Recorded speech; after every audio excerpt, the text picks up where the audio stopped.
a warning?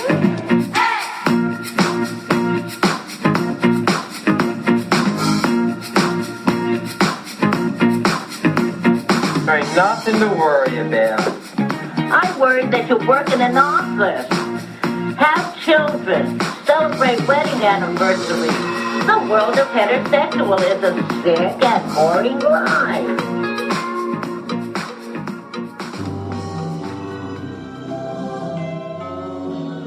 Avon calling.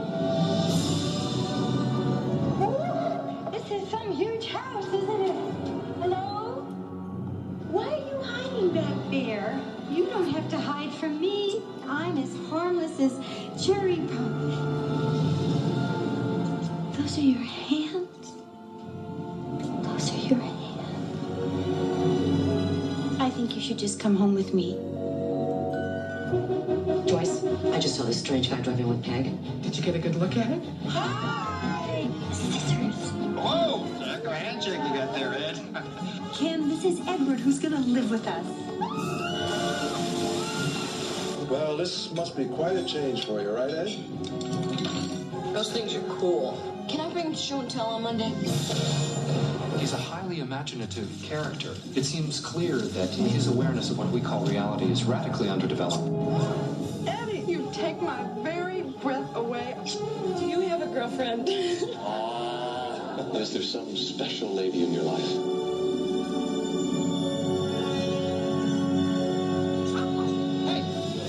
Dr. Skewer Kid. Just a scratch. The power of Satan is in him. I can feel it. All along, I felt in my gut there was something wrong with him. From Tim Burton comes the most incredible tale of a most unusual character. Edward Scissorhands. Hold me. I can't.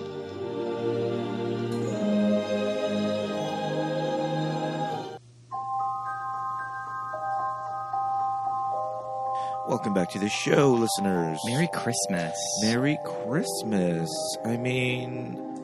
Oh, sorry. That means Christmas. It sure is. Well, yeah, listeners, welcome back. It's Christmas. Dropping late Christmas Day. I know that Christmas, or like our Friday episode, I think it's the day after Christmas, but episodes usually come out late on Thursday. So, yeah. Christmas episode. Yeah, how about that?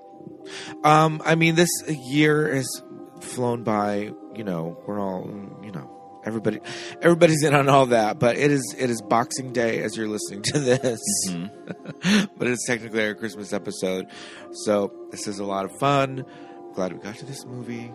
We've been saving this one for a special occasion. I mean... And it's just us. Yeah, too. Yeah, it's just us. No guests today. I know those usually go over pretty well, listeners. I think those episodes with just us. Well, let's get right into it. My name's Pete. And I'm Scott. And these are the movies that made us gay. Yeah. Yes, indeed. We're coming at you for our Season 7 finale with the Edward Scissorhands episode. Yes, indeed. It's the Edward Scissorhands episode. Finally. Mm-hmm. We're here. We made it. I knew we'd get to it. And we got to it. Do you remember early in the podcast when we did a Christmas vote? It was between Edward Scissorhands and Batman Returns. And I feel like Batman Returns like swept the floor with the listener vote. Oh, that's interesting. So we were thinking about doing it pretty early. I mean, you know, this has always been on the list of things to do. But, you know, things come up. But we're here. We're finally here. We're going to talk. I'm excited to talk about it. I love this movie. This movie's been a part of my life since 1990 when this released, and 90 or 91. 90. Let me get the specs out of the way. Yeah, let's talk about that. Edward Scissorhands, directed by Tim Burton, written by Caroline Thompson, produced by Denise DeNovi and Tim Burton, released limited December 7th, 1990, and I think that it went on to its wide release the following week. Edward Scissorhands was a critical and commercial triumph, surpassed its $20 million budget by grossing over 4 times that amount. Both Tim Burton and Danny Elfman regard Edward Scissorhands as their most personal and beloved work. All right. I love this movie. I love this movie. I love all of Tim Burton's collabs with Denise Denovi. Talked about on the podcast yes, before. Yes, indeed. Denise Denovi, who you may also know by her maiden name, Denise DeNephew. Oh. Sorry. I always have to say that. I always have to say it every time. She has produced movies that we love, yes. like Heathers, Batman Returns, and Little Women. She was a big kind of reason the Little Women movie got made over at Sony with Winona. The Winona Ryder version. Yes, indeed. Yeah, I mean, this movie came out in 1990. I was in the 8th grade. You would have been junior high. I would have been pretty little. You know, I have a memory of watching this 7th movie. grade. I was in 7th Okay. grade. I have a memory of watching this movie at our old house in Lewistown, Montana. It was on C Street. It was the name of a letter. In the basement, in one of the bedrooms. And I think that it was at a time when we briefly had HBO. And I distinctly remember the ending with like the big climax in the castle. I remember watching it.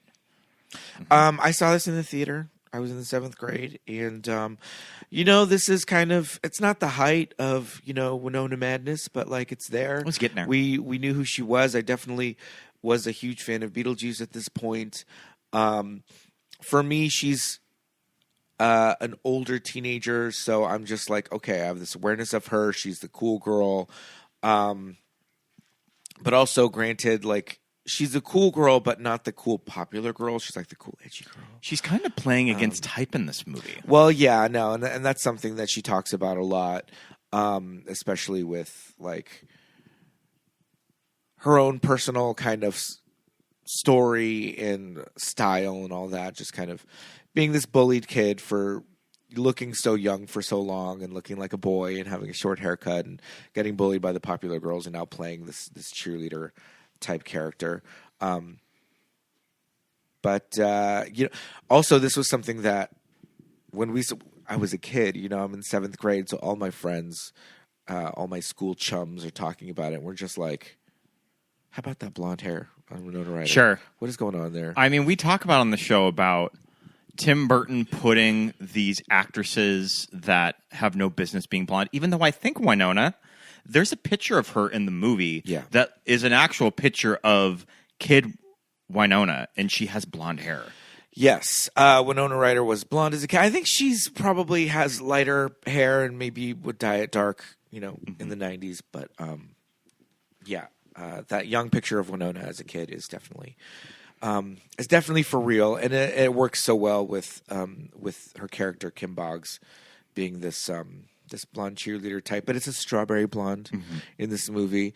It's kind of like unnatural looking, but you know, we'll talk about the characters and all of that in a bit. But yeah, I saw this in the theater. I was obsessed. I thought it was the greatest thing I ever saw, but I was a kid, you know, I was young, so I understood like the visual look of the movies, like fantastical and all of this, but I don't know if I really had an understanding for what they were doing with the look of the neighborhood and the style of the townspeople and all of that. I only went on to appreciate that later.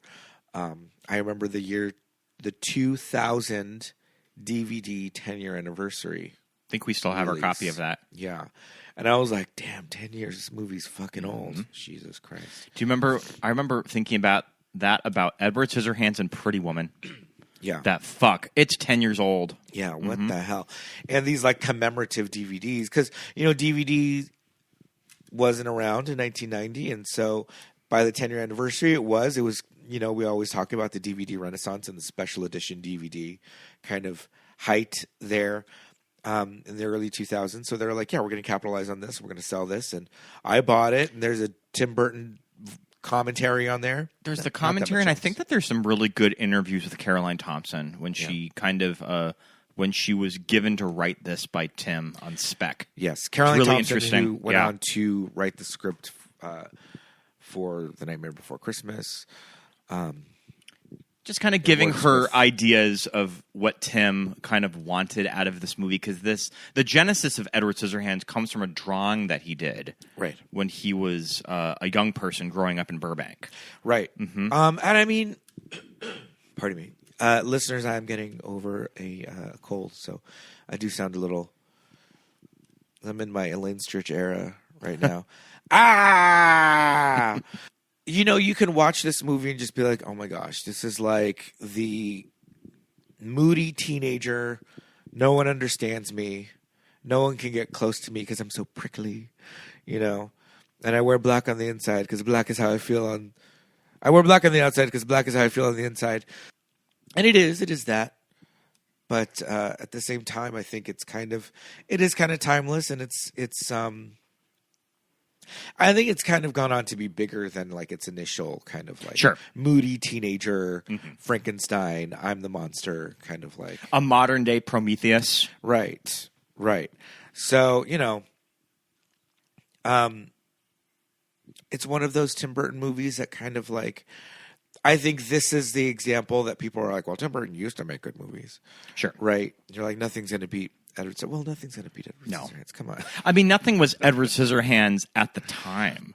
I was kind of wondering, we were watching some TV spots and the trailer that we cut at the beginning, that what would audiences been thinking when going into this movie? I mean, I get that a lot of people would have seen Batman, but I mean, Batman, very different movie from Edward Scissorhands. Right. This is kind of Tim Burton's blank check movie that Batman, you can do whatever you want after Batman's Batman. Another one that when audiences are watching it are like, okay, what is this? The 40s? Sure. It's the 40s now? When is this movie set? I guess this is a vintage movie. Is Edward Scissorhands set in the 60s? Right. I don't know. Right. So our adults who are watching this in 1990 are just like, okay, this movie is clearly a period movie. Yeah.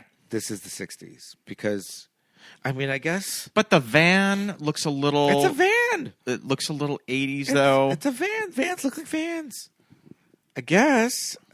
Like, really, if you think about it, is it set in the 60s? It's kind of ambiguous. I don't know. I mean, it's like the... I just assumed it's like it was a modern movie and Tim Burton's just a kook, and so we're going to have everybody dressed like this. I never, until right this very moment, thought it actually could be set in the 60s. I mean, also, we're not going to go down the rabbit hole of the opening scenes with old lady Kim. Is this the year 1950? Well, is this 2050? But also, it should be like 2050, 2060 because you know this girl was born in 1971, so it's like this could be 2060. The boyfriend says his father got a VCR with 4 heads. Okay, this is true. So somewhat is set somewhere in the late 80s. In the present of 1989, 1990. But that's what makes it charming, though. Right. Right. But yeah, so I'm thinking our audience is thinking, okay, this is a period movie. It's set when I was a kid. You know, I feel like our parents are roughly the same age around, and I think they were all kids, and they're all roughly the same age-ish as Tim Burton. Yeah. So I feel like they were all children at the same time, and this is very much this was life in America in Burbank. In the mid-'60s. This is what adults look like when Tim and our parents were children. This is what my living room looked like, you know, and all of that. So what do you think young people do love Tim Burton. Yeah. All the kids that I work with that are in their 20s, like the cool ones, they love Tim Burton, right? They're just like, he's this auteur. He's got the aesthetic. He's kind of the introduction to director auteurism for young people. For a kid, right? So I know young people still like him. It's not a thing where it's like, oh, who's that old boomer or whatever. Like, they like him. They like the movies. And, Winona has this, like, kind of Stranger Things moment for the past, 10 years. That she's in the awareness of these kids. And they have that moment of like, well, how about that? Like, old bag Joyce Byers was like, had a career, right? So when kids watch this, when 20-somethings watch this, they're like, wait a minute, in 1990? What do you think? You know what I mean? What are they thinking of like Sure. the aesthetic? Do they? I guess they understand that Tim Burton is like kooky. I think. I hope. Yeah. I don't know. Of course they do. Yeah. But I think that's very interesting to like. I should ask them like, what do you think of Edward Scissorhands and like the aesthetic of like? It's not the 90s. Do you get it? Do you get that? Like, Yeah. They get it. They're not stupid. They like Tim Burton. Okay. Because we're just commenting on all that, the look of it, not just the clothing. We're sitting here going like, in 1990, all of these clothing items are 30 years old, 25, 20 years old. So are they sourcing everything? They're probably pulled from some warehouse somewhere. Yeah, like some costume warehouse. Like the men are wearing these jumpsuits that are very like Francis Buxton. Yeah. From Pee-wee's Big Adventure. Like we got introduced to it through there.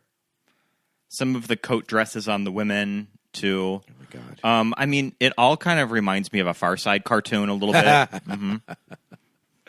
Yeah, cat-eye glasses and beehives. We'll talk about the townsfolk in a minute, but we were commenting on the Boggs house. So fascinating. And you think the interiors are this location. So this movie is set and set anywhere America. Yeah, I mean, anywhere. Yeah. Burbank is the big inspiration. Right. But when you drive around Burbank, especially now, looks very different. Well, I mean, now it's going to look different than it did. Looks very You know, different than 60s. it did in the 60s. I mean, I don't know how it looked like in the mid to late 80s. You might remember some of that. But this movie, Edward Scissorhands, is shot in Florida. Yeah. And what I think is kind of interesting is that when you look at the horizon line, that you can really tell, everywhere is flat. This is not California. This is not California, which I always find very interesting when you see movies like that where, I mean, we're so used to just seeing mountains and a horizon line. Yeah. And when you just see everything flat. And kind of when you see these establishing shots of the town, which is partly that beautiful model from the opening credits. Yes, which is very Tim Burton. He stays starting on a model. Yeah. And going into but this town kind of is in the middle of nowhere, which I think is interesting. Right. That really puts you in this is anywhere America. Right. It's shot in Lakeland, Florida, which when you Google the addresses of these homes today, night and day. And not just the exterior color scheme, right? It just doesn't look like this could even be the same neighborhood because these housing developments, you know, in the early 90s, these housing developments were popping up all over the country, right? My dad lives in a housing development in Moreno Valley that he bought in probably 1990, 91. And it looked like that. Like the trees were sticks, you know, and every house had a little stick of a tree on the front lawn. But now they're like these giant, huge trees. You know, it's been 35 years. And now they're just big, mature trees lining all the neighborhoods. So when you take a picture of it and when you look at it now, it's like, whoa. The idea is that, I guess, for Tim, suburbia was just like every house looks the same, you know, la, la, la. But also, I read this thing of like this movie being through Edward's eyes. So him never having seen a neighborhood like that before or houses like that, the colors being these bright, garish colors is just something that to him is just like, whoa. So for us, the audience, that's why they're like these M&M colors. Yeah, and also everything being so minimal inside the house. Yeah. I'm very fascinated with Bo Welch's production design choices because it's something that a lot of other people wouldn't have done. Right. Is how sparse everything is set decorated. Right. Well, when they do okay, so they went to Lakeland, Florida. They found this housing development, brand new houses. They're all probably beige, white, off-white, bone, Swiss coffee, all these different. Had they just been built colors. so no one had moved in yet? No, I think they were lived in already. I think. But it seems like for at least 3 or 4 of the houses, there are shots that are the interiors of them. When you see Joyce, who I know every time I say Joyce, we're going to think of Winona, but Joyce is the character that is played by Kathy Baker. Oh, love Kathy. And we're going to talk about Joyce and Kathy Baker. But her house has that carpet. It's not quite pink. It's kind of like like a mauve, or like maybe it's like more of like a raspberry. And her house is like super garish on the inside. And then there's Helen Conchata Ferrell, and her house has like the I think she has one of those big crazy clocks and like a playpen. But they always kind of show out the window, so you can it does look like these are the houses in the neighborhood.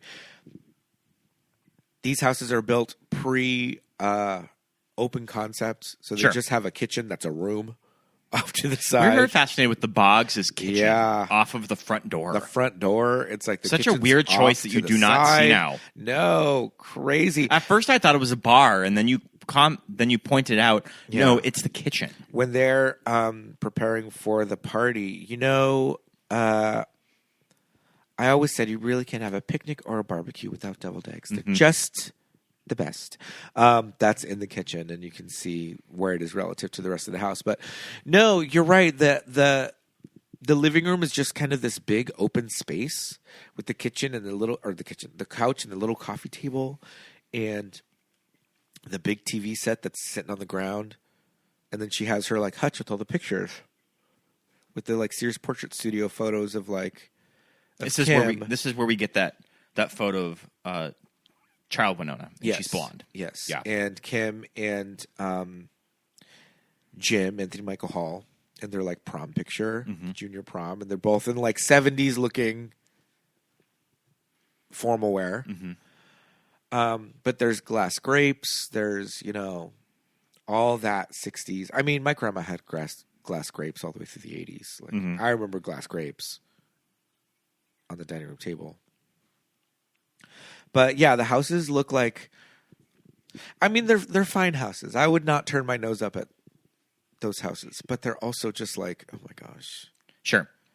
The windows look so crazy. There's like nothing. The outside of the houses, aside from the colors, they're just like nothing. Yeah. They're just like nothing. At least they all look somewhat unique and different. Kind of. Yeah. But there's also Kim has a water bed. There's that cool basement with the rumpus room and like the bar, the dad's bar. Like, gosh, we're really going down the rabbit hole of the shooting location in Florida. Yeah. Of if they could have got the basement scenes. Yeah. Do these on houses location. in Lakeland, Florida, have basements? Because isn't Florida like below the water table or something? Very like Louisiana, like can't dig under them. There's no basements here in California. It's all just turned into mud. Yeah. Maybe. I don't know. Who knows? Like Florida listeners, do you have basements in your... Oh, the lines are lighting up. We already got callers. But I mean, yeah, the houses are very like central to this movie. You just always remember things about it. And you remember every house is like a different pastel color. Yeah. And they all have cars that kind of match. And like the men all leave at the same time. Yeah, those beautiful shots of the neighborhood, and all the ladies are out on the sidewalk. Very. I specific. love that scene where Peg is driving Edward back to the house, and you see all of the women outside. Yeah, looking at the car, and then rushing to go inside to go call each other. Yes. Oh, and I did read that Nick Carter is not in the classroom scene. He's on the slip and slide. Okay, which is when they're driving down from the mountain. So he was pretty little then. Yeah. The mountain, Tim Burton mentions in the commentary that like it was so damn flat there that like there was kind of like a little bit of like a bump in the landscape, and they kind of built up as high as they could to get a shot looking down of her car driving up. But he's like, it wasn't a hill; it was like a mound. It was nothing. Sure. But they faked a couple of shots because mostly that hill is fake. Yeah. And such a cool Tim Burton idea that the suburban town just has this gothic mansion on a hill. I think that's so cool. Yeah. It's such a weird and oddly original idea for a movie like this, that just this house that just really sticks out. That what are people's relationship with this house? Like, has anybody thought, I'm going to go up there and check it out? Like, this housing development was built, but this house with the castle up there was already there. Yeah. And they're just like, we're just going to build at the bottom. Who cares? Mm-hmm. And you're just like, all right, this eyesore is like behind us. We always talk about the Phil Spector mansion in Alhambra. Yeah. That when you're driving around Alhambra,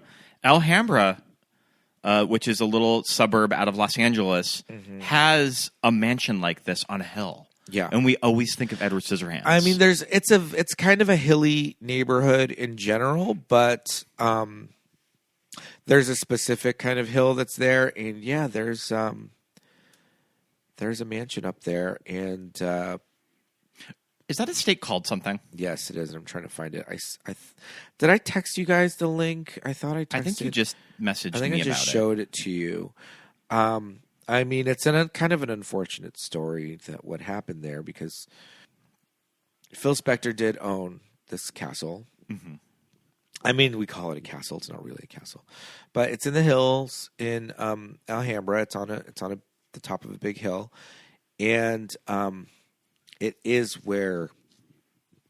I mean, are we still saying allegedly he was in jail? Right. A woman ended up dead. Yeah, at the house one night. Yeah. She was shot. Yeah, she was shot in the home. The thing is, he didn't build... I don't think he built it. I think he bought it.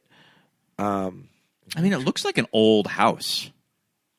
Yeah, and it's this huge estate. I'm trying to find the name of it. I found it on the map the other day just randomly. And I went to the location, or went to the kind of website. Oh, there it is. Rensmore Castle is what it's called now.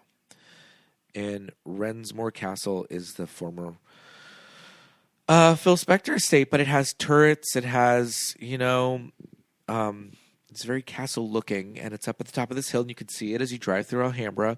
Now it has this reputation of that's where Phil Spector shot that lady in the house. But, it's gone ever since that happened. It's gone through many different owners. It was subdivided into a couple of different units. It's now back as one single home, and it's got a website, Rensmore.com, Rensmore Castle, and you too can stay at Rensmore Castle for a mere $4,000 an evening. I mean, if we got 20 people to go in on it. Well, the thing is, it would be doable. There are 10 bedrooms, and I would say more than half of them sleep 2 to 4 people, because more than half of them have 2 queen beds in them.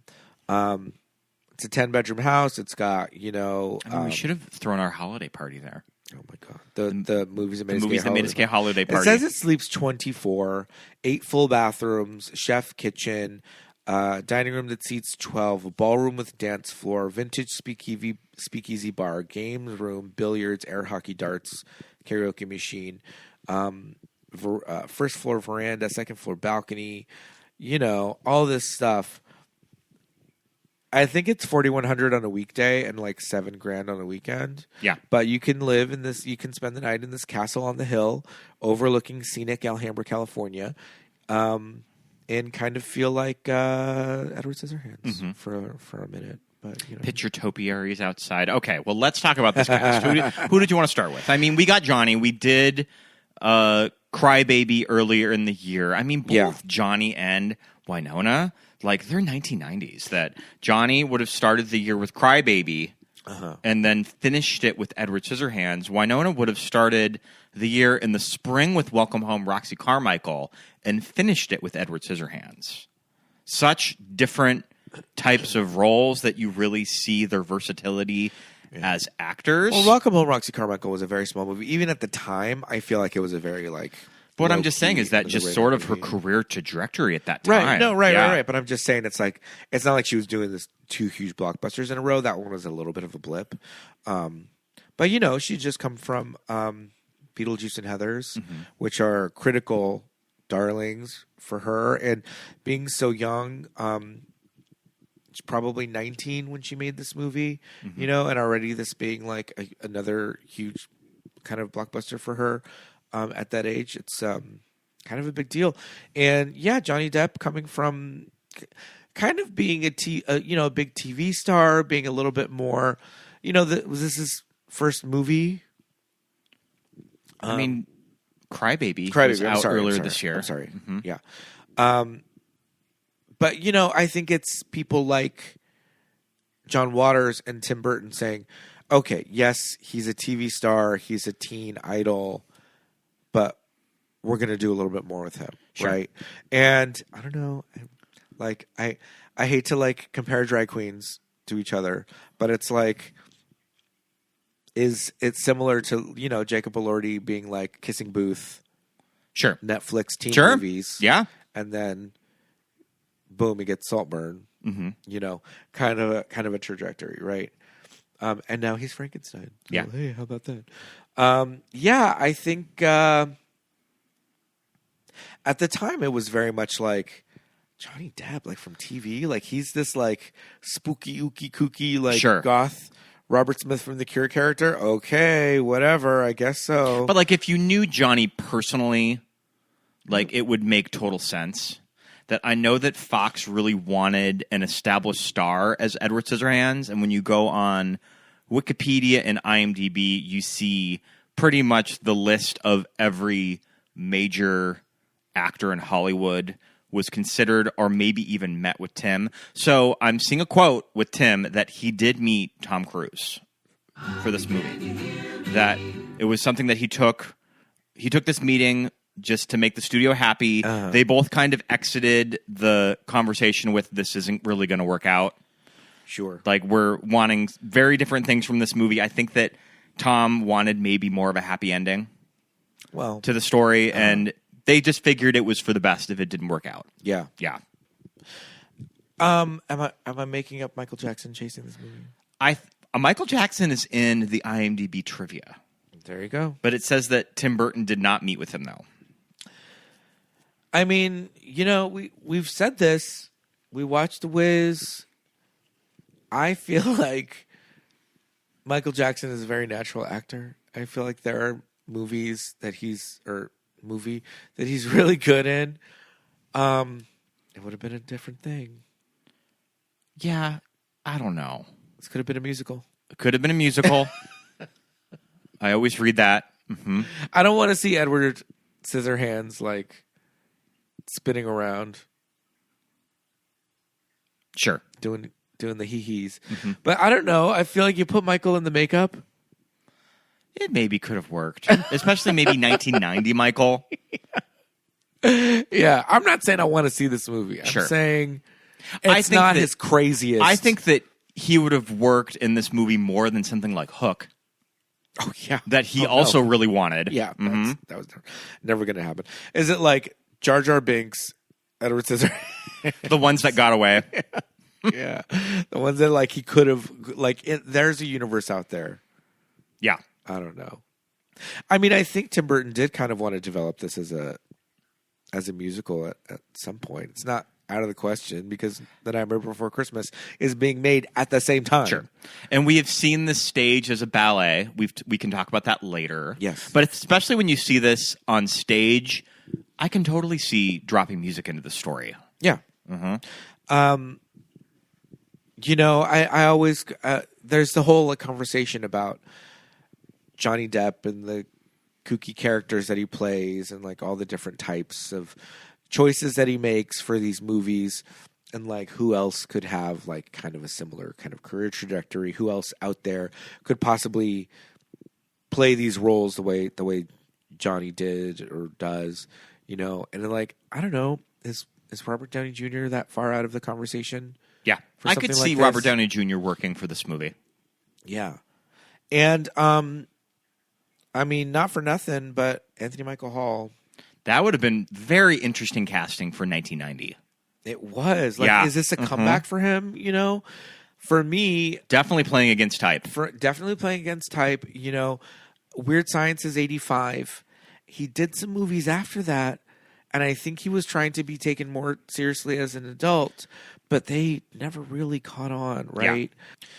I'm trying to find the ones that I'm talking about because he did something like Johnny Dangerously, which I was like, and that's a weird John Hughes movie, right? I think that's like a John Hughes movie that no one talks about. That's the one with Uma Thurman. Oh gosh, I don't even. Or Johnny Be Good. Johnny Be Good, maybe that's what I'm talking. Johnny Dangerously is Michael Keaton. Johnny Be Good, yeah. Yeah, there's a lot of weird stuff in his post Weird Science, pre Edward Scissorhands era, and so this for him. I feel like, yeah, this is kind of a comeback for him.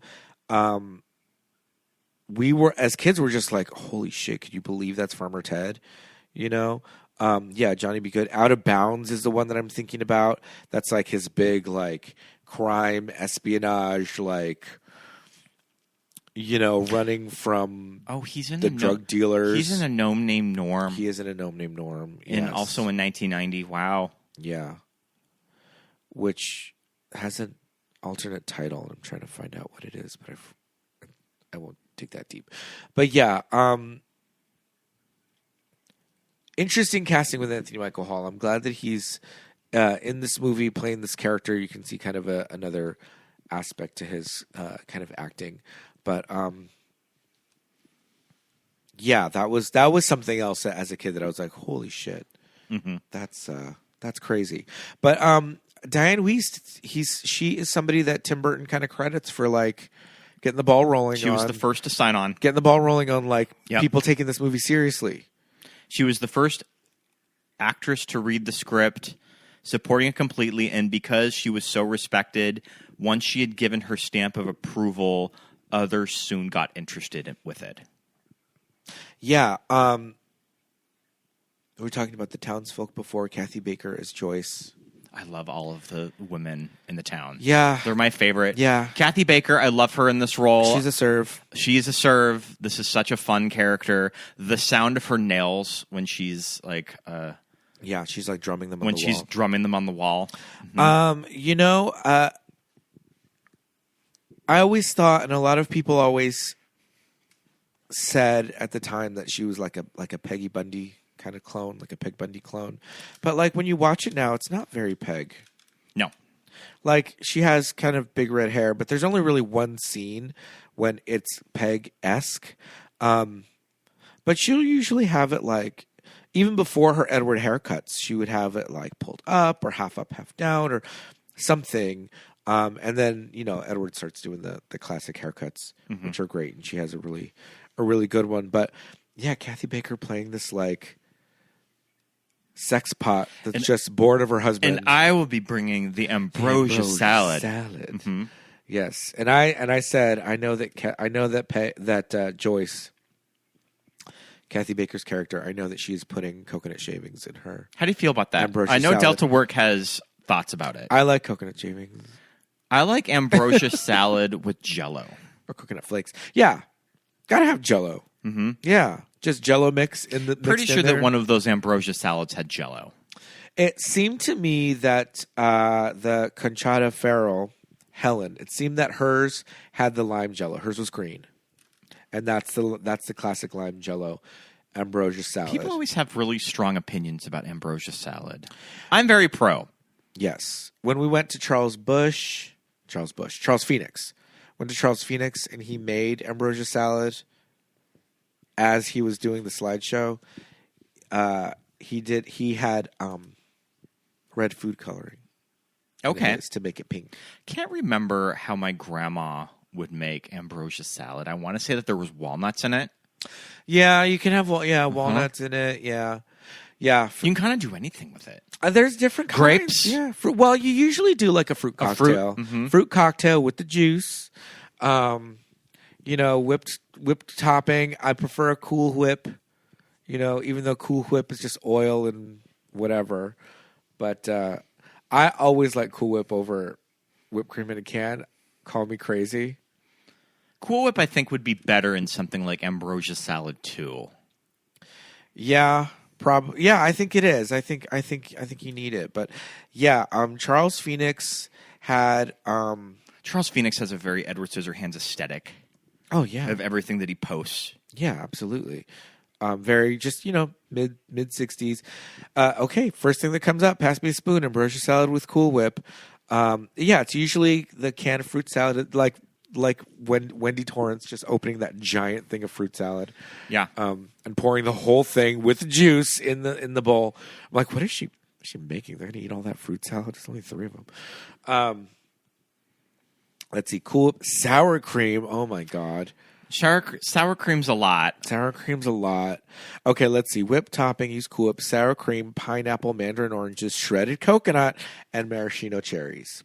See, but that's what I think the can of fruit salad is. I think it's just you don't have to get Sure. individual things. It's all in there. Because fruit salad has pineapple. It has cherries. Yeah. The sour cream part is crazy. But maybe that's part of it. You mentioned Conchata Ferrell. Yeah. I love Caroline Aaron. I love this actress. You see her in a lot of stuff. Yes. I love Helen and Marge. Yes, Marge. Caroline Aaron is Marge. She has that voice that like sounds like my voice right now. I'm in my Caroline Aaron era. No, I didn't get a good look at him. Well, that is. Oh, that's the other one. That's the other one. He looked kind of pale. Yeah, that's Susan Bummert as Tinka. Yeah, I love that her name is Tinka. But yeah, the attention to casting in this movie of all of the below the line roles in this movie are very well put together. Yeah, Marge's big line is "Those are his hands." Yeah, now I'm like stuck on ambrosia salad recipes. I'm like, oh, Conchata is no longer with us. No, she passed. Yeah, she was on 2.5 Men. Yeah, for years. She was like she was a big part of why people like that show. Yeah, I know a lot of people that were like, I don't watch it because of Charlie. I watch it because of whatever her character's name is. People always called her by her character name of the show. Yeah, she was a huge. Berta, yeah. Huge character actress. I mean, all the way back. She was Mystic Pizza. Yeah. She's a network. Yeah. I feel like, why do I feel like she would just do a lot? You know, you would just see her on like Roseanne and like stuff like that. Yeah. R.I.P. She was great. And she's real funny. I mean, one of the first scenes in the movie is Peg selling her Avon, and it's that little switcheroo joke. Yeah, you think that Peg is just like door to door. Yeah. And she's just like, all right, I'll see you later. Yeah, she's just going over to her friends' houses. Yeah. She's doing the rounds. Yeah. Did you have any cousins that sold Avon or Mary Kay? Oh, do I have any cousins? My sister briefly sold Mary Kay when she was in high school. You know that my cousin Eileen had a pink Cadillac. Oh, no way. I love that. Eileen and her mom, my aunt Anita, they sold Avon for years. They both had pink Cadillacs.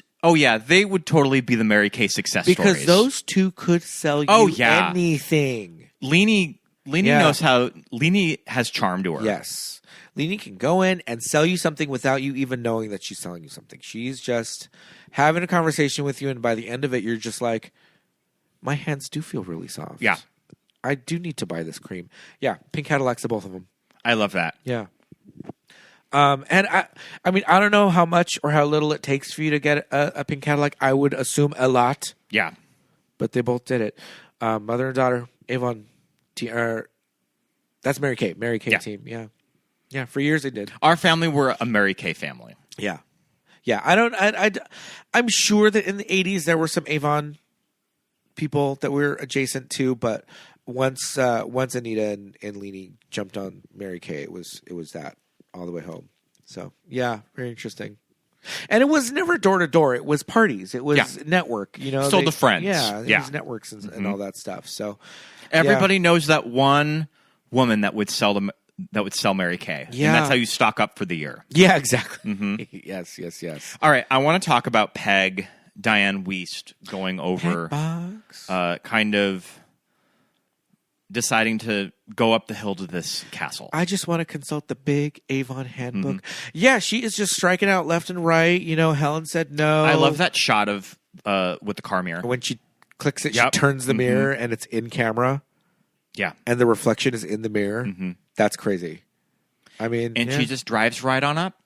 She's like, you know what? Fuck it. Yeah. I'm going up there. Somebody up there needs cosmetics. I'm sure that there's maybe some curiosity. I mean, I was mentioning earlier of that. Is this the first time anybody in this town has bothered to drive up there? Yeah.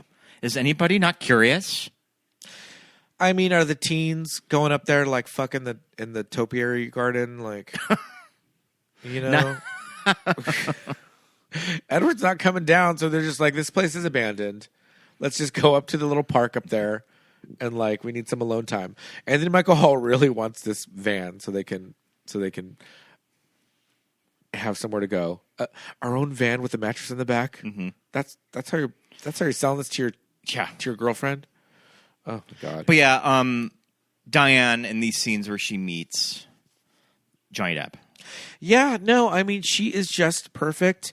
Her, like, Jackie O, you know. Her little lavender suit. Her Chanel inspired suit, but in lavender. You were noticing the glasses match. Yeah. The little Chanel dress. I mean, her glasses looked to me that they were purple. And that tracks. In the 80s and probably back in the 70s and 60s, you could get plastic glasses that were color, that were purple. Mm-hmm. You know, Sally Jesse had red glasses, so I think Peg's were purple. And yeah, I think it's just so charming that she's in the pillbox hat, you know. It's not exactly this. It's not a Chanel suit, but it reminds you of it. Yeah, it's obviously your brain. You're like, oh, that's the Jackie O suit, but they changed it a little bit. It couldn't be pink, of course, but it's lavender. It's pastel. Yeah, you know, and it's like and Peg Boggs is just like, I don't know. I want to go down the hill with Dianne Wiest. Like, yes, I will go live with you. Yeah. Of course I would. This set that she wanders into when she goes upstairs is so cool. Edward's little sleeping nook and the production design of all of these things that he's found, like magazine articles or stuff that he's cut out of papers. Right. The little boy that can read with no eyes. Yes. Just kind of, I mean, it kind of speaks to Edward as a child. I love that little piece of production design. Yeah, no, it's really good. But also the big open room, this big attic space that he's in with the broken ceiling, and you can see all the sky. I love that shot of Dianne when through she's the slats, when she's looking through the hole in the ceiling. It's like everything's like on purpose with all the little slats that you can see right through there. The famous Tim Burton window. There's always a window that looks kind of like this in a lot of Tim Burton movies. That sort of weird asymmetrical window. Yeah. But it's all really cool. We were talking about like Edward like eating dinner. Sure. This is one of those things about when you make a movie like this now. There are things about the characterization of Edward that maybe audiences weren't really dissecting all that much in 1990. And now if you were to put a character like this in a movie, it would drive moviegoers insane of what exactly is Edward? I mean, he's this Frankenstein character. He's not a robot. Like, he's been created. He's not a robot.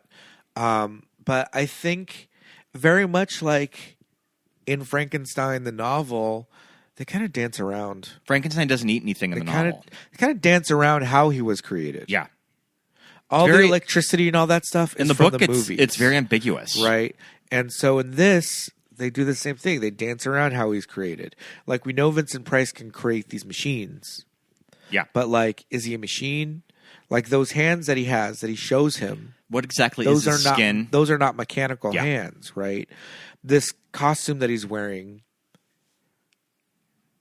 is that his body? Yeah. Like, are those coverings? Edward is, I think he's less of like a robot. I was saying he's like a golem, which is essentially just something that looks like a man that was made by a man. Like sure. But it's just, I don't know, a homunculus, which is kind of the same thing. Dianne Wiest's performance when she first meets Edward. Yeah. I mean, she's so good as an actress you can kind of tell there are so many thoughts going through Peg's head. Yeah. And just kind of how she's talking to Edward and then she ends that conversation of, well, I think you should just go home with me. I think you should come home with me. Yeah. Yeah. But I love Dianne in this scene. I would have nominated her for Best Supporting Actress. Oh, absolutely. I think she's so good. Oh, absolutely.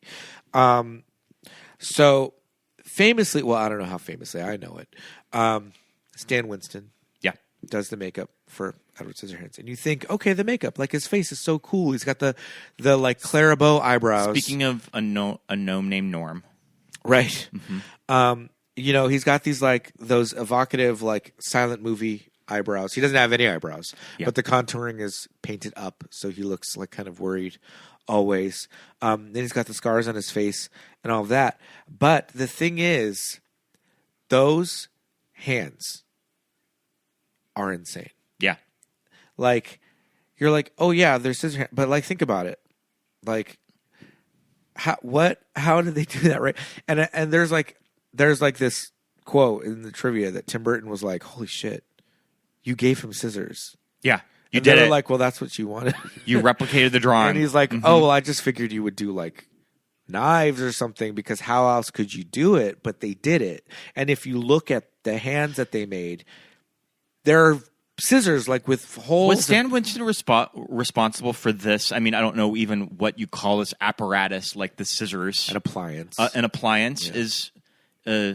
like Stan Winston himself? Yeah, I mean, I know that Stan Winston did do sort of stuff that was not necessarily makeup. It was kind of, movie making. It's like a lot of the Terminator designs in T2. Right. Yeah. Are from him. Yeah. No, yeah, that's the Stan Winston studio. They did the hands and everything. Yeah. So so cool. Yeah, it's just when you really look at it, there's not a lot of really good close-ups of it, but if you can see it, it's like this whole thing that there's like apparatus like attaching it from one part to the other, and these like pulleys, and it's not just like Freddy Krueger. Yeah. It's like a lot more than that, and there's like multiple. Each hand is like multiple sets of scissors. Like each finger is like a whole set of scissors, and he even built this kind of thing to like attach it to the forearm with like these pulleys and straps and buckles and all of this stuff, and it's very like steampunky. Yeah, and it's just a really cool device. I'm trying to remember. Really hard to replicate. Of when they had the Tim Burton exhibit at LACMA in 2011, if they had the original drawing. I think that they did. The thumb is a small, yeah, scissors too. Right now, I believe the Tim Burton exhibit is in Mexico City. Okay. It's traveling. But yeah, there was some variation of that in Los Angeles in the early 2011s. Yes. And yeah, if you look up just like Tim Burton's sketches for the character, they're very true to his Jack Skellington, Nightmare Before Christmas kind of sketch work. All very cool, very abstract, very spooky, ooky kooky. All his designs for Catwoman all are kind of in the same vein, We love it. But, just very, very interesting idea, and then to just extrapolate this entire movie out of it. Like, okay. And we're, as the audience, we're just like, all right. You just kind of surrender to it. Yeah. And then at what point, I don't know, at what point did you as a kid discover Edward Dildo Hands? Oh. that was something else. Let's see. Anthony Michael Hall, Townsfolk. I mean, the story about just sort of this outsider trying to assimilate into this community. Uh-huh. Yeah. I mean... Well, it's when you're a kid. When I was a kid, as I'm a teenager, and I love this movie, and I watch this movie a lot, and I had it on VHS that I bought from Tower Records. And, as Kim starts to see Edward and kind of understand that he is in love with her and all of that, and she's seeing him for what he is, and the ice dance and the ice sculpture and all that whole moment, and the music and the swelling score, and you're just like, oh my God.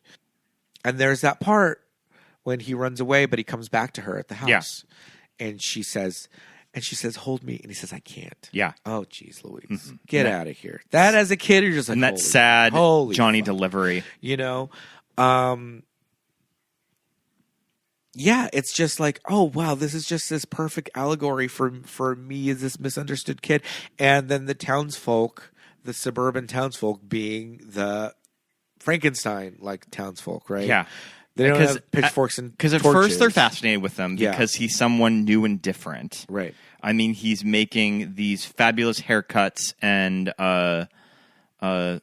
he's making their fabulous haircuts and stuff. Yeah. And then they turn on him. Yeah. Uh-huh. Oh, you're talking about this window? Oh, it went away. But something like that. Yeah.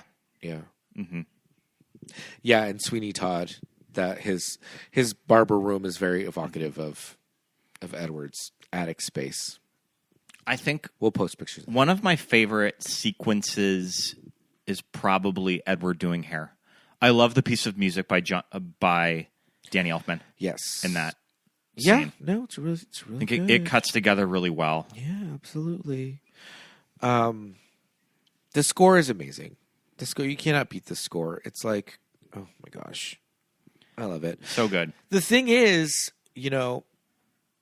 I was obsessed with this movie, but I was also obsessed with The Nightmare Before Christmas and Batman Returns. And they were all produced around the same time, right? And so Danny Elfman is working with Tim on all three of these movies for probably a good 4 or 5 years. Well, and I know that Tim was filming Batman Returns as they were animating Nightmare Before Christmas. It's why he wasn't as hands-on with that movie as people like to think he is. I mean, clearly the Tim Burton aesthetic is there, right? But he didn't He didn't direct it. He didn't direct it. Yeah. He wasn't on set a lot because he was making Batman Returns at the time. Yes. Yeah.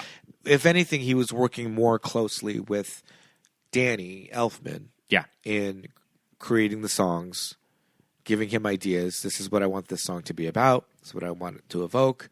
And Danny writing the songs and coming back and then directing him in creating that. But, the scores are similar, but they are distinct enough, right? Edward Scissorhands' score is Edward Scissorhands. There are elements that you're like, okay, this motif sounds a little Batman here. This sounds a little... And this part in Batman sounds a little We were just Batman watching Scrooged. But that's okay. And Scrooged is a Danny Elfman score that's not really talked about a lot. Right. And I could hear little Children's remnants choir. of Beetlejuice, Edward Scissorhands, and Nightmare Before Christmas, and Batman Returns. Yeah. In that little score. I even got a little... there's even a little Big Top Pee-wee in there. Yeah. Yeah, but I mean, Danny Elfman was like prolific. I mean, this is at a time when I don't think a lot of like pop stars or rock stars are writing film scores. And especially how Danny Elfman does character themes. Yeah. I don't think you can really say that about a lot of film composers. Maybe somebody like John Williams can do it just as well. Right. But there's just something about how Danny Elfman composes these pieces of music that really reflect character. Yeah, leitmotifs. Yeah. Yeah, no, it's great. It's beautiful. I strongly suggest you listen to the score. You can just have it playing while you're reading a book or decorating the Christmas tree. This score I was just listening to it this week. So good. It's a good December-y Christmas score to listen to. Yes. Yeah, absolutely. There's just some really interesting character stuff in this movie. What do we think of Alan Arkin as? Well, Edward, you just made the whole family. You just made the whole family. I don't know if I can really do a good Alan Arkin. Alan Arkin is a very... I love Alan Arkin, though. No, we do.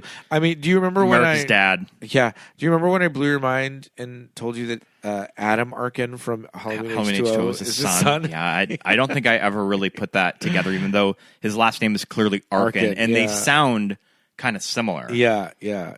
Yeah, absolutely. I always thought Bill Boggs. I always thought Bill was an interesting character. He's a good dad. He loves the kids, but he is very checked out. Yeah. He tells these stories and he just is not listening to anything anybody's saying. He's not checked out in a bad way. I think it's just that, like, I don't know. He's the main breadwinner of the family. Isn't this just kind of our relationships with our parents, too? That just kind of speaks to that. And like he has his name tag from work on at the dinner table. He always has his name tag from work. Like he gets home and he doesn't even take his name tag. When I get off work, that name tag is immediately going off. I take it off before I drive home. I usually do too. I take it off before I get home because, Also, I'm on the scooter, so I don't want to, like, flying off and landing in the street. I was reading that the characterization of Peg is inspired a lot by Caroline Thompson's mom. Okay. That there's a lot of her mother in this character. All right. I love the cop, Officer Yeah, Allen. I like the cop too. I think cop. a character that could easily go into being a cliche of a bad police officer. Right. No, that's but he's not out bad. to get Yeah. Edward. No. But I mean, I think Officer Allen cares about Edward. He's cares worried about about Edward. him. He's worried about him. Yeah. Is he going to be all right? You know? I always like that guy. The one character that is Joyce's husband, he shows up at the barbecue. You're like, well, that's why Joyce fucking wants to fuck everybody because like her husband sucks. Do you like Esmeralda? O-Lan Jones. O-Lan Jones. As Esmeralda, we love. I was trying to remember what other Tim Burton movies she shows up in, and she's Lucas Haas's mom in Mars Attacks. Sure. And they're kind of like tacky in that movie, like the parents. Yeah, they're we love. I love the talk show that they go on. Oh, obsessed with the talk show. So that talk show host, that's John Davidson. John Davidson used to host the Hollywood Squares pre-Whoopi. He hosted the Joan Rivers, Jim J. Bullock Hollywood Squares in the 80s. I love John Davidson. He did not have this hair. This hair that he has in this movie is cuckoo bananas, like Liberace hair. And I love all the audience members, but I love the one lady. She's like, your hairstyle. She says something like and unique. Have you ever thought about opening your own beauty salon? Mm-hmm. The way she says salon. No, she says, I love all of your hairstyles. They're distinctive and unique. But she says it in this like sing-song way. She says, have you ever thought about opening your own beauty salon? Mm-hmm. The talk show is insane.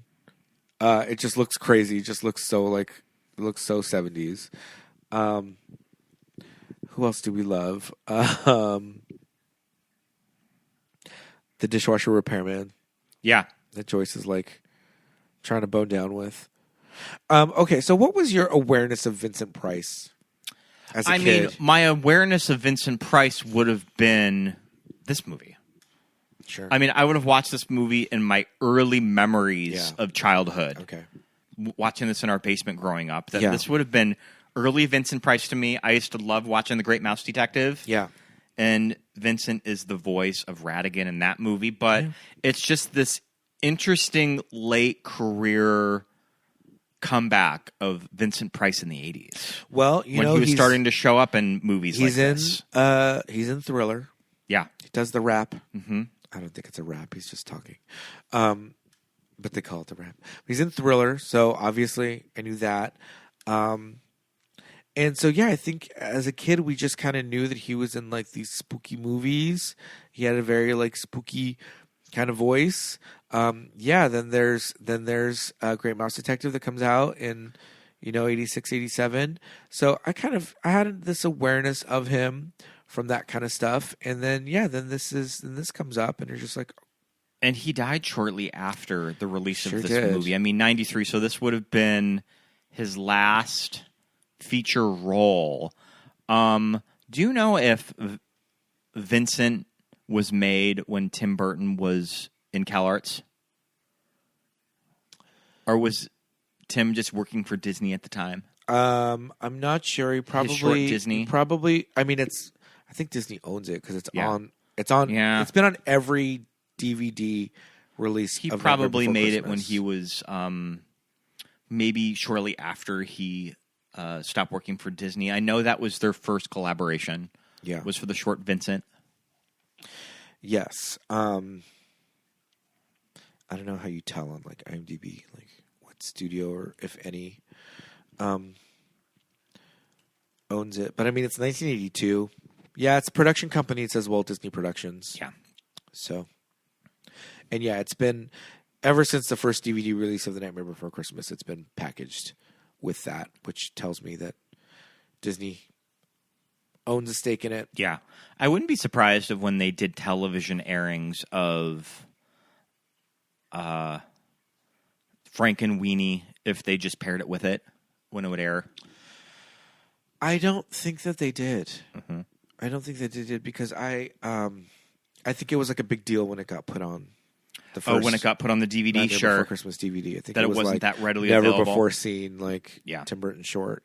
How do you like us watching a few years ago, Frankenweenie, that original short with Shelley Duvall and Barrett Oliver, of that when we were watching the neighborhood scenes, and I'm just kind of thinking, this looks like around where we're from. This looks like around from where we live, and I looked it up, less than a mile away. Yep, we can go walk there right now. But yeah, I feel like Vincent Price just had this. At least for kids in the 80s, we had this like, okay, he's like our spooky grandpa. Kind of know who he is. And then seeing him in this movie looking as frail as he did, I think there was going to be more for the character, for the inventor, more flashbacks. But, you know, he just was in such ill health that they just got what they got. And that was it. Very, very heartbreaking scenes with him. Yeah. And Edward. So good. Edward's hard as a cookie. Yeah, and that's the thing. Is this hard a cookie, or is that just to show us that like he thought, what if I gave this creature a heart? What if I gave this machine? I don't know. Do you think the inventor's idea of when he creates him, is he just supposed to be this modern gentleman? I think so. Yeah. Yeah. Because when you see the like drawings, his drawings, as the pages flap by, you see what he's supposed to turn into. And he's reading to him etiquette. Yeah. Mm-hmm. Yes. You're right. Yeah. So those topiaries that he creates, right? I think it's very interesting that like they're probably not all actual topiaries. Maybe some of them are. Sure. Because, you know, when you go to Disneyland and you see It's a Small World, those are real topiaries. And topiaries, like, what kind of a bush did you need I have no idea. to create a topiary? No clue.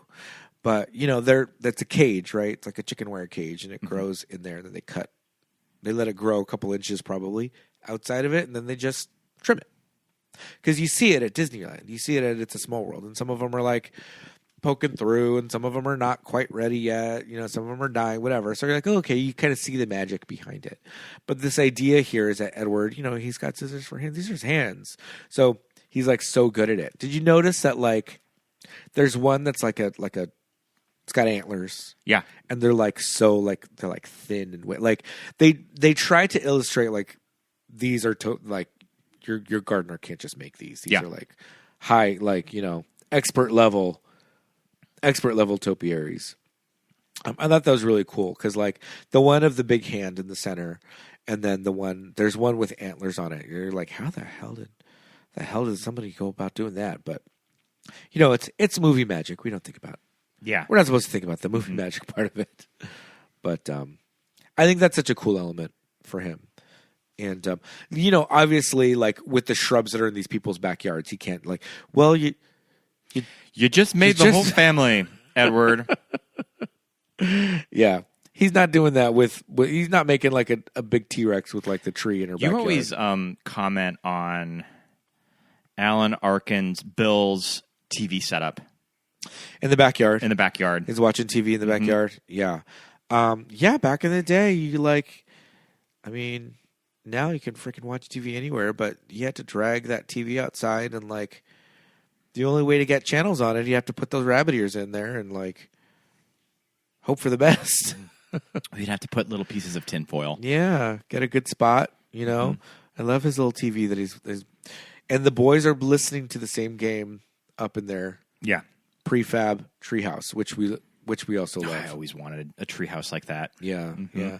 Robert Oliveri, who plays the younger brother, he's around your age. He's also in Honey, I Shrunk the Kids. Yeah. He's about my age. Yeah, that's about how old I was when this movie came out. He has not worked since Honey, I Blew Up the Audience. Oh, okay. In '94. Okay. The one that was only in theme parks. Yeah. Yeah, he's in that. Yep. He got enough money to probably pay for college and was like, my work here is finished. I hope so. Yep. Yeah, good for him. Let's see. Yeah. I have, what is that word? Is Is he a homunculus? Doesn't matter. We were talking about Edward blowing up the waterbed, and we're like, well, that waterbed was just completely like emptied out. Yeah. We don't want to talk about that. Yeah. I read that was one of the few things that was not in the original script. Okay, like maybe on the on the day, like on the set, they're like, okay, we got this waterbed, we got to use it. I can't believe I was just like, who did the costumes for this movie? And I looked it up, and I'm like, is it what's her name? Yeah. No shit, Sherlock. Is it Colleen? It's Colleen Atwood. Yeah. Mm-hmm. Probably an early collaboration. Yes. With Colleen Atwood. I mean, this movie set Tim on a creative path with all of these people. Yeah. Johnny Depp, Colleen Atwood, Bo Welch. I mean, it's people that he would go on to make a lot of movies with. All came from Edward Scissorhands. Yes. And I mean, good. I'm glad. Look at the collaborations that we've got. Our Lady V. Neal, makeup department head. I mean, V. Neal, yeah, love. Yeah, just some iconic icons in this movie, and you know, Johnny and Winona famously, you know, went on to date for a long time. Wino Forever. And he's got the Winona Forever tattoo that he later changed to read Wino Forever. I don't know what he did. He just covered it up with a black bar or something. The NA. But yeah, it was one of those things. They're just one of those power couples. I mean, Johnny Depp. Let's see. 63. Oh. Okay, he's not 10 years old. Oh, you know what movie was out the same month as Edward Scissorhands? What's that? Mermaids. Wow. Yeah. That's crazy. Because I remember looking up pictures of the Mermaids premiere, and Johnny is with her. Work. Yeah, I think that I remember looking those up when we did our Mermaids episode. I love that. Okay, yeah. Okay. Yeah, man, Winona, geez, what a career. Mm-hmm. I mean, this is when she dropped out of doing The Godfather Part 3 because of exhaustion, because she had made all of these movies back to back. Yeah. Uh-huh. I mean, I will always write hard for Winona Ryder. She's the best. Yeah, I'll always write hard for her, and I don't care what people say about, like, scandals or whatever. Like, fuck off. Did you make Heather? Did you see the interview with her recently when she was doing press for Stranger Things, where she was talking about how she revisited Bram Stoker's Dracula? Oh. And she's the guy that's interviewing her, like, it's his favorite movie, and she's like, ask me anything. I remember all of it. Yep. I love that. But you can just tell that, like, she's still super enthusiastic for all of these movies that she made. Yeah. Yeah. And you could tell, like, these movies mean a lot to her. And also she is a like a film historian, man. When you see her in the Criterion Closet, that shit's crazy. She knows her stuff. Like, for somebody who grew up in the business, like, she really took the time and said, if I'm going to be in this industry and I'm going to, you know, this industry is going to be something that it's going to be my career, then I should know what the hell I'm doing, because her knowledge of, like, of films and film history is crazy. I had no idea she was so knowledgeable. Like, you know, just that. How long are those Criterion Closet videos? 20 minutes? And I was just like, what the hell? Yeah. She's given like a history course in there. So, I mean, she's amazing. And I mean, 1971, she's like 54. Yeah. Like, she's so young. It's insane. Grew up with her. What are some of your favorite scenes of this movie? I mentioned the haircut scene. I love how that scene cuts together, the score. Will you cut mine? Will you cut mine? That was the single most thrilling experience of my whole life. So I really like that. I really love Winona's last scene where she, Kim? Yeah, where Anthony Michael Hall has fallen out of the window. Yeah. And he's dead. And she has her goodbye with Edward, and she runs down and she grabs the old... Yeah. Another Scissorhands. Yeah. And she said the roof caved in on him. I love Winona in that scene. What are some of your favorites? See for yourself. See? Yeah. Yeah, no. I do like the stuff with Peg. I like when she's experimenting on makeup on his face, trying This to like darn stuff. Blend. Mm-hmm. Yeah, all the stuff with Peg is great because she just wants to help him, and he's just like, sure, let's do it. She got to talk to the head of the company. Yeah. Yeah, and she's just so like, oh, I never would have thought of that. Like, oh, what great ideas. Yeah, I think all the stuff with Edward and her are really good because I think he plays it really well where he's just like going along with it, just like, sure, lady, whatever you got, I'll, yeah, I don't know, man. I just love this whole movie. Mm-hmm. So we did get a chance to go to the Matthew Bourne, Edward Scissorhands ballet in London with our friend James. He got like a third row seats of that. Yes. That was really interesting. I had never really seen a proper ballet on stage. Right. Because when it starts, you kind of have that realization of, oh, there's no dialogue in this. It's all dancing. It's all dancing. That was really interesting, especially if you're really familiar with this material in the movie, the subtle changes that they made with everybody in the neighborhood. On stage, there's a gay couple, which I really liked. I thought was interesting. Yeah. Mm-hmm. And they made it snow in the audience. It was magical. They sure did. Mm-hmm. Yeah. Oh, man. The DVD menus are in the IMDb, like, images. I forget that they always have images of that on IMDb. So interesting. Not always, but sometimes you'll see the DVD menus. I mean, we still have those DVDs. I mean, that would have probably been an early DVD purchase for me in high school. Yeah. Yeah, no, the ballet was really good. Yeah, it was. I'm really glad we saw it. We saw it in London, and yeah, it was a fun experience. It's slightly different from the movie. It's not like, oh my god, this is exactly the movie, but they make it interesting enough that it feels a little fresh. Yeah. It's not like a crazy different story, but it's not like 100% like scene for scene. I think it's a really good, really fun stage adaptation, and I enjoyed it. It looks like they did. They filmed it on stage. They released it theatrically, but it never opened in America. It just opened in the United Kingdom and Australia. Mm-hmm. Wonder if there's a way to in Japan get a copy of that. If there's any floating online anywhere, yeah, or at least like a trailer or something. Mm-hmm. Yeah, so I hesitate to say like go check it out if you can because it's not really that readily available. But yeah, I mean this movie is great that it stands alone. It's like obviously there's no need for any kind of a sequel or revisiting or anything. I don't like think you that. can. No, there's nothing they can do. How can you do this? And there's no reason to remake it or anything. It's like. It's there. I'm surprised I haven't seen any clickbait Facebook articles or photographs about a remake of Edward Scissorhands. Yeah, I have a really good Edward Scissorhands action figure. Oh yeah, that's right.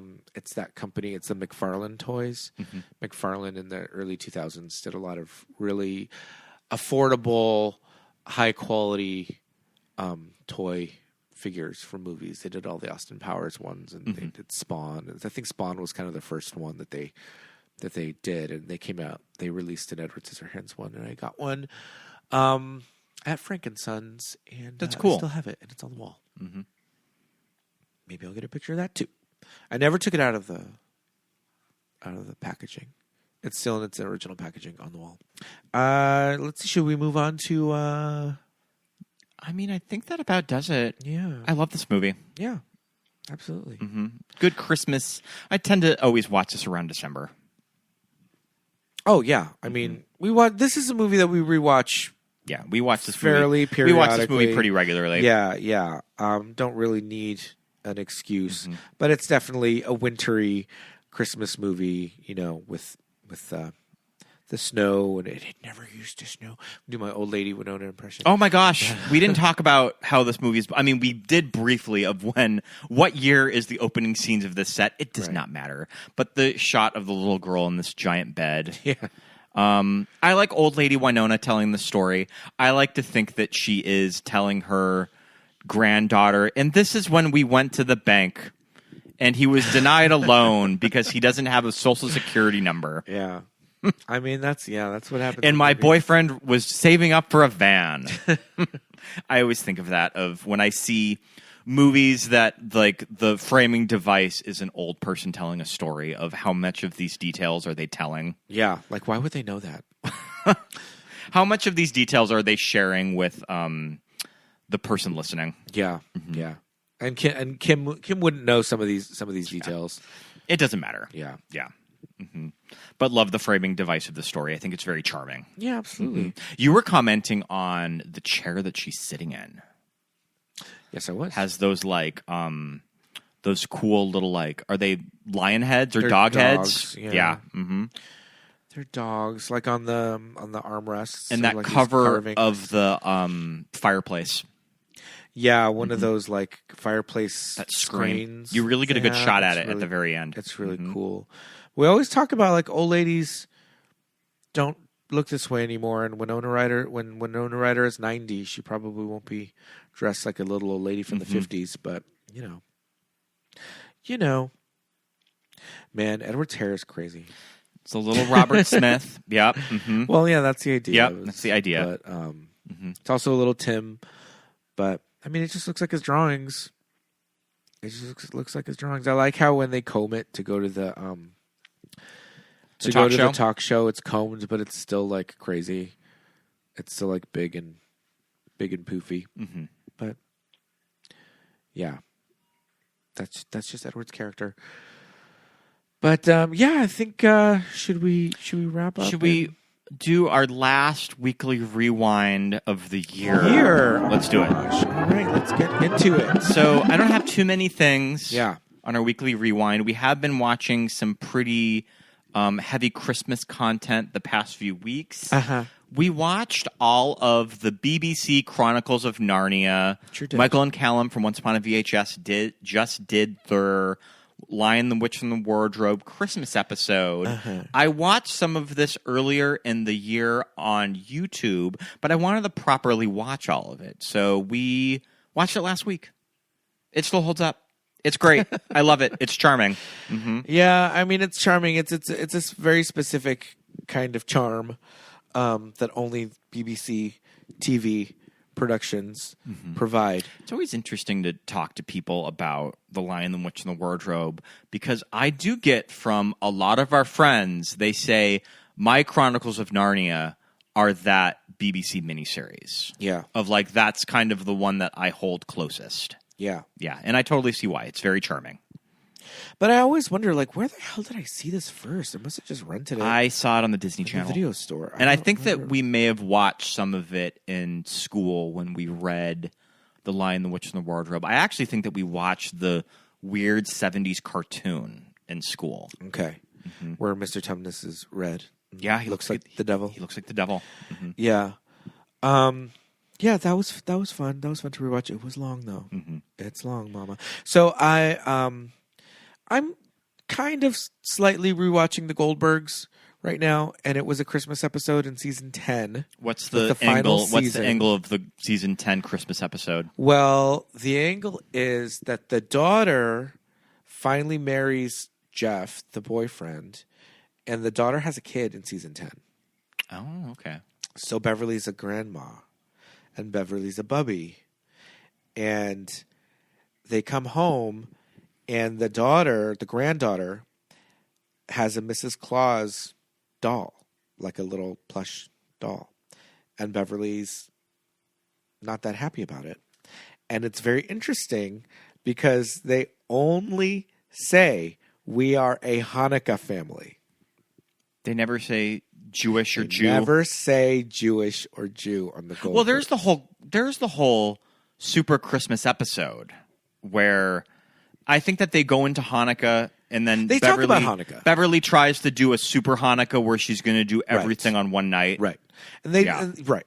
All 8 days on one night and all that. And they talk about Jewish things and the yentas and all that stuff, but they never say it. And she's just the daughter's like, why are you so upset? And she's like, because we're a Hanukkah family, not a Christmas family. And so Beverly wants to, because she's pushing that so hard, then what's her name?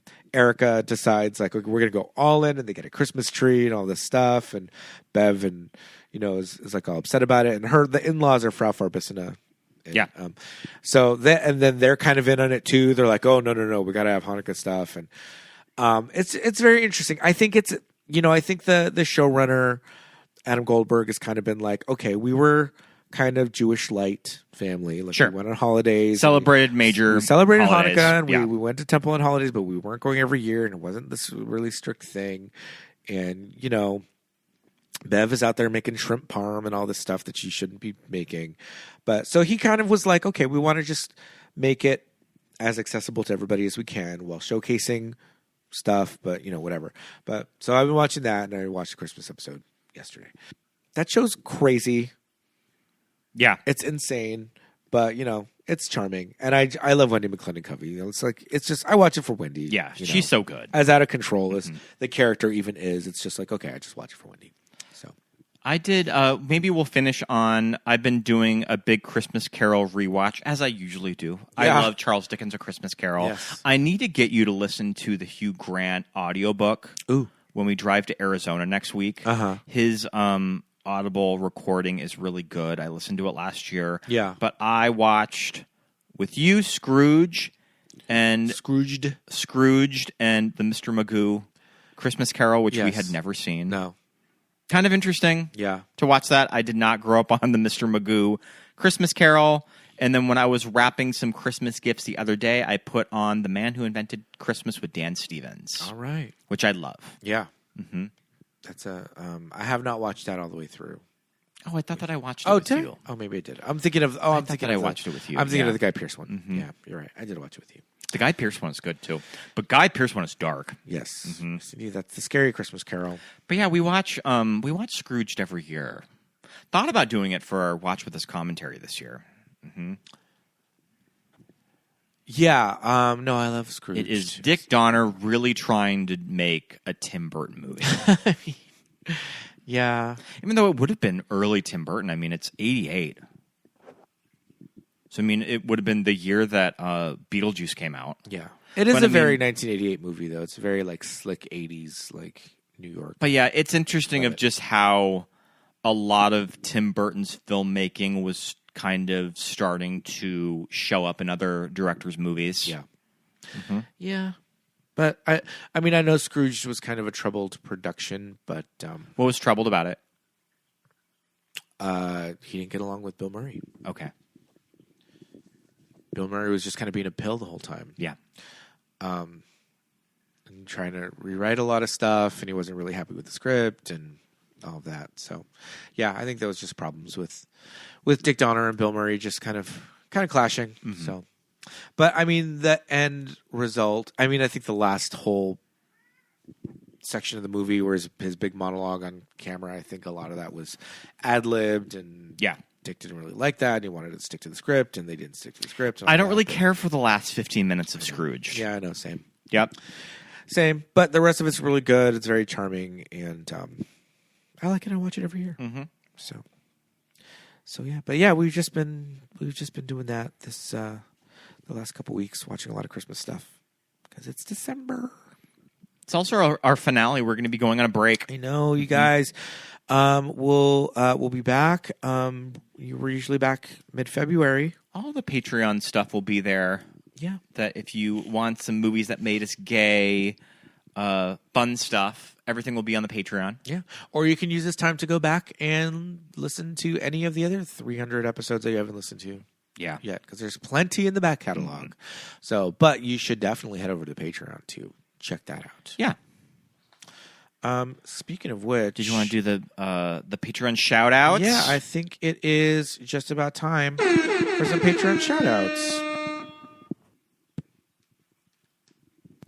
Well, let me pull up the Patreon right now so I can do that. We want to say a great big thank you and hello to all of our wonderful patrons over there on Patreon, patreon.com/movies that made us gay. So let's say a great big hi to Christine and Jonathan, Zakara, Hasten, and Teresa, and Robbie, RP, Callum, David, Shava, Kitchen Barbie Clubhouse, Ronnie, Matt, Carla, Leah, Megan, Andrew, Steven, Leah, SB, Brian, Deja, Erica, Anna, our friends at Henry, Drew, Andy, Kate, Roberto, Daisy, Kelly, Chrissy, Laura, Garrett, Thomas, Lori, Brenna, Jess, Lawrence, Lisa, Alexis, Thomas, Millie, Ted, Benny, Susan, Paul, Jamie, Drew, Genevieve, Dawn, Josh, Aaron, Nick and Janin, Christine, and Rufino. You guys, thank you so much for being patrons. Like we said, patreon.com/movies that made us gay for more info. $5 level, the TV show that keeps us gay. We talk about a TV show every month. And then at the $10 level will be the Watch With Us commentaries. They will be out later this month. You'll get all the December episodes. In the month of January, you will get all of that instead of the main feed episodes. Yes. So it'll be there. In January, even though there won't be main feed episodes, we're still going to do the Patreon We were talking about doing a special one that involved music videos. Oh, yeah. I still want to do that. That might be our TV show that keeps us gay for January. Yeah, that would be kind of fun. Yes, indeed. Talk about some of our favorite music videos that we grew up on. Yeah, so check that out. And thank you so much to all of our patrons who help us out with that. All of their donations go to keeping the show on the air every week, ad-free. Follow our socials. We're at Movies That Made Us Gay on Instagram. We're most active there. Follow us on Apple Podcasts and give us a review. Hit the 5-star button and write us a review. I would like some new reviews for 2026 since we haven't had a new review for a while. So get out there and do that. And thank you so much if you've already done all of that. If you want to follow our personals, you can do that as well. I'm at Peter Lasagna on Instagram. I'm Scott Youngballer on Instagram, and follow my letterbox. Yes, indeed. Thank you so much, everybody. Merry Christmas. Thank you for listening all year long. Merry Christmas. We'll be back. Bye.